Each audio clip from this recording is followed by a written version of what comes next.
Welcome to this session on event-driven architecture. We are going to explore how to build systems using event-driven patterns. This is a modern approach to build scalable, decoupled systems that respond to real-time events. So, what exactly is event-driven architecture? It is an architectural pattern where system components communicate through the production and consumption of events. These events represent state changes or significant occurrences in the system. Think of it as a way for different parts of your application to talk to each other without being directly connected. Let's look at the core components of event-driven architecture. The first one is the event producer. These are the services that generate and publish events when a state change occurs. Consider them the source of information. Next, we have the event consumer. These are the services that listen for and process specific types of events.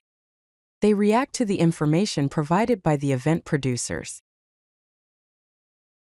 Now let's explore the event infrastructure. First, we have the event broker. This is the middleware that routes events from producers to consumers, acting as a central hub. Second, we have the event store, which is the persistent storage for events, enabling replay and audit trails. It keeps a record of all events that have occurred. Let's take a look at an example of an event structure. Here is a typical structure of an event represented in JSON format. An event typically includes an event ID, which is a unique identifier for the event.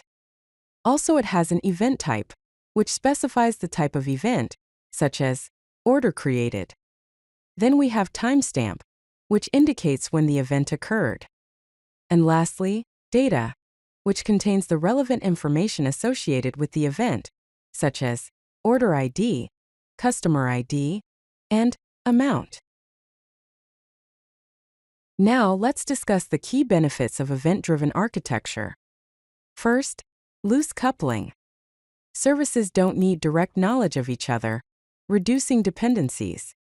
Second, scalability.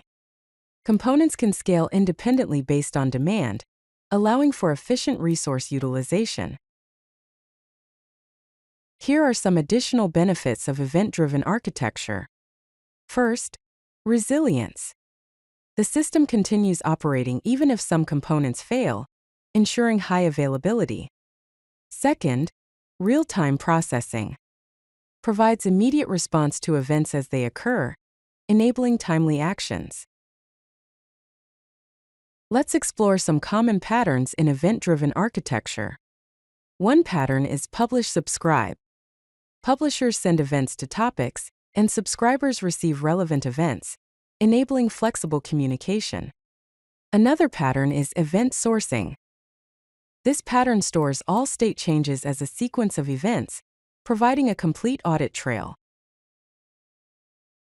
Now let's discuss some implementation technologies for event-driven architecture.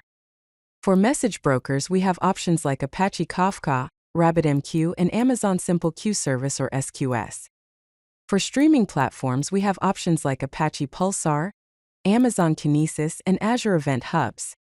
And for event stores, we have options like Event Store and Amazon DynamoDB Streams.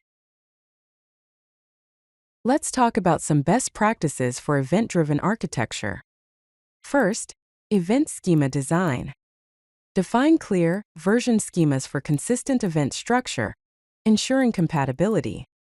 Second, idempotency. Ensure event processing can handle duplicate events safely, preventing unintended side effects.